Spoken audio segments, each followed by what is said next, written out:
Had a dream last night. Christian shook me awake and told me to come with him. I knew right away it was a dream because he had 2 eyes instead of 1. My room was darker than usual and colder. A feeling of uneasiness washed over me. Christian took me by the hand and led me through the darkness. We passed through the door and emerged into a forest. Brier's woods, came a voice from nowhere, as if the wind itself had whispered into my ear. The light from the moon cast the trees and forest floor in a shade of icy blue. I shivered. I asked Christian why he'd brought me here, but when I turned to face him, I was surprised to find that my hand was now entwined with that of a small girl's. Why does Christian always disappear? I wondered aloud.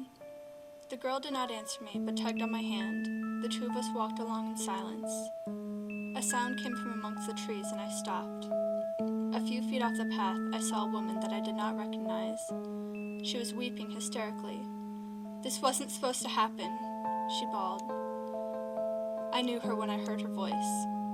I wanted desperately to comfort her, but I knew I could not. I continued along up the path, and after a while the sobs died behind me. As I plunged deeper into the forest, the light grew dimmer, as if a cloud had drifted between the moon and the earth. I had a sudden impulse to turn around, but I kept going. I stopped suddenly. Directly off the path stood a figure. Claire?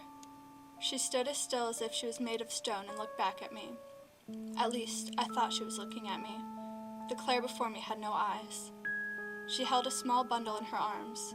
The thing she cradled had a large, disfigured head. A patch of yellow skin spread across where its eyes should have been. "This wasn't supposed to happen," Tabitha had said. I stared sadly at the hideous child when it let out a terrible screech.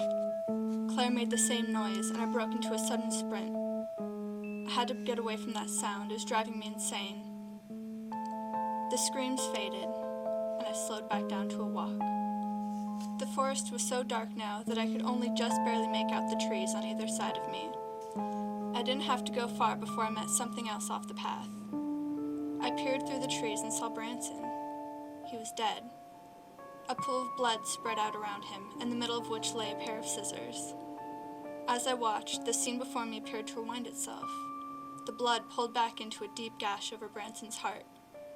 Only after every drop of the scarlet substance had disappeared did Branson rock up onto his feet, as though he'd been pulled by invisible strings. He stood there for a moment before dropping to his knees. He looked up towards the sky, mumbling words that I could not understand. Something was in his hands. It looked like a book. The Bible?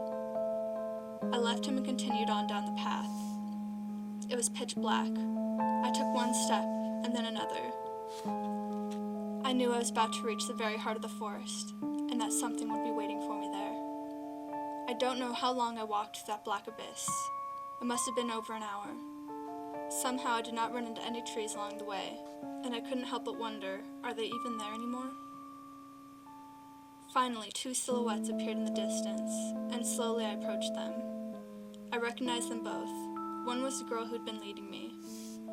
I tried to think back to when she had left me to walk alone, but I couldn't remember. The other was Sarah Folks. It wasn't until I'd almost reached them that I noticed the thing behind them.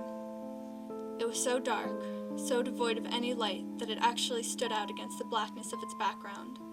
It was darker than anything I've ever seen, darker than the color black. I recoiled from it, in a terror deeper than anything I've ever known. I tried to scream, a warning to the girls, but my voice could not seem to travel through the darkness. The thing behind them cast them in a shadow. It was devouring them, swallowing them.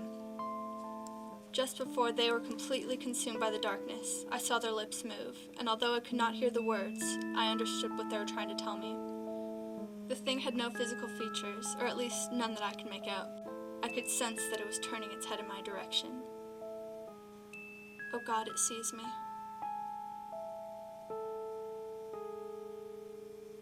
And then I woke up.